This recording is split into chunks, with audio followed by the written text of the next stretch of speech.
Mga idol, please subscribe, like, and share. Mga idol, ito talaga ang ating ginagamit pag nandoon tayo sa probinsya, mga idol. Kahoy lang, kahoy. At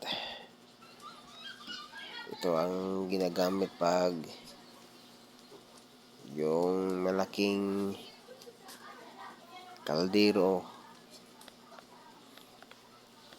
at dito is saing, yung malaking kaldero na nilagyan ng bigas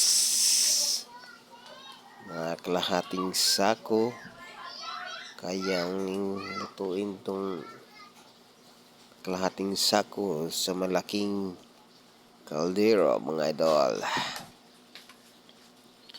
Yan.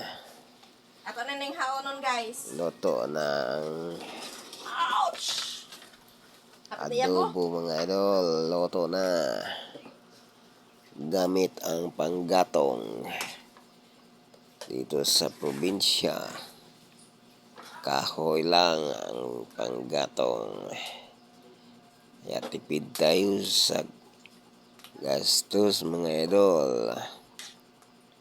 Hindi na kailangan gumamit ng gasol or